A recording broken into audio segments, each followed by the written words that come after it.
ఐనవోలు మల్లన్న బ్రహ్మోత్సవాలు అంగరంగ వైభవంగా ముగిశాయి. సంక్రాంతి పండుగ పురస్కరించుకుని 3 రోజుల పాటు జరిగిన మల్లికార్జున స్వామి బ్రహ్మోత్సవాలకు పెద్ద ఎత్తున భక్తులు హాజరయ్యారు. తెలంగాణ నుంచే కాకుండా కర్ణాటక, మహారాష్ట్ర, ఛత్తీస్గఢ్ నుంచి కూడా పెద్ద సంఖ్యలో తరలివచ్చి మొక్కులు చెల్లించుకున్నారు. కోరిన కోరికలు తీర్చే కోరమీసాల మల్లన్నకు భక్తులు ప్రణమిల్లారు. ఈరగోలలు, గజ్జల లాగుల సందడి, మల్లన్న పట్నాలు, శివసత్తుల పూనకాలతో 3 రోజుల పాటు ఐనవోలు భక్తజన సంద్రమైంది. అయితే ఇవాల్టితో బ్రహ్మోత్సవాలు ముగియగా ఉగాది వరకు సాగే బ్రహ్మోత్సవాలు వైభవంగా జరుగుతాయి.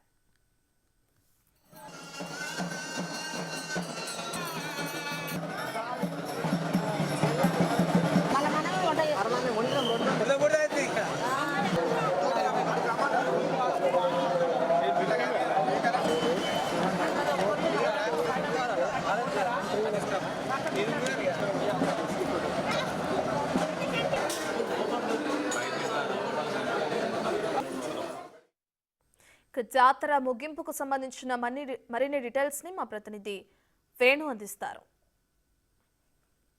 మల్లికార్జున స్వామి బ్రహ్మోత్సవాలు ముగిశాయి. ఇక 4 రోజుల పాటు అంగరంగ వైభవంగా జరిగినటువంటి బ్రహ్మోత్సవాలు నేటితో ముగియబోతున్నాయి. ఇక బ్రహ్మోత్సవాల సందర్భంగా కూడా దాదాపు 20 లక్షల మంది పైగా భక్తులు స్వామివారిని దర్శించుకునే నేపథ్యంలో ప్రభుత్వము అన్ని ఏర్పాట్లు చేసింది. ఇక ప్రస్తుతము బ్రహ్మోత్సవాలు ఏ విధంగా జరిగాయి, అసలు భక్తుల తాకిడి ఎట్లా ఉంది, మనతో మాట్లాడడానికి ప్రధాన అర్చకులు మనతో ఉన్నారు, మాట్లాడదాం.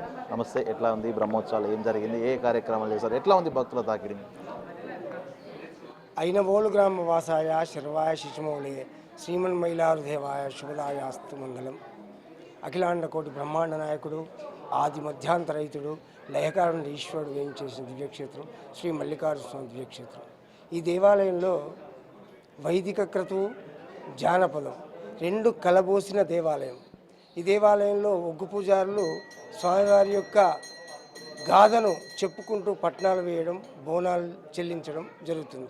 వైదికంగా స్వామివారికి జరిగే కార్యక్రమాల్లో భోగి రోజు 12వ తేదీన స్వామివారికి జాతర ధ్వజాన్ని ఎగరవేయడంతో కార్యక్రమం మొదలైంది. మరియు భోగి రోజు స్వామివారికి విశేషంగా మహాన్యాసపూర్వక రుద్రాభిషేకం, ఏకాదశి రుద్రాభిషేకం నిర్వహించడం జరిగింది. అదేవిధంగా మకర సంక్రమణ ఉత్తరాయణ పుణ్యకాలంలో స్వామివారికి విశేషంగా నూతన వస్త్రాలంకరణతో పాటు స్వామివారికి మహాన్యాసపూర్వక రుద్రాభిషేకం నిర్వహించడం జరిగింది.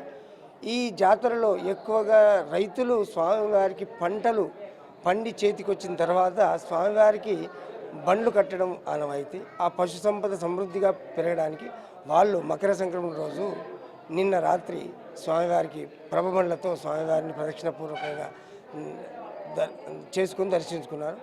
ఈ జాతర ఈ 3-4 రోజులు కాకుండా 3 నెలల జాతర కాకుండా 365 రోజులు స్వామివారి యొక్క జాతర బ్రహ్మోత్సవాలు కార్యక్రమాలు ఉన్నాయి. అందులో మహాశివరాత్రి పర్వదినాన్న పాంచాన్య దీక్షతో 5 రోజుల కళ్యాణ బ్రహ్మోత్సవం, మరియు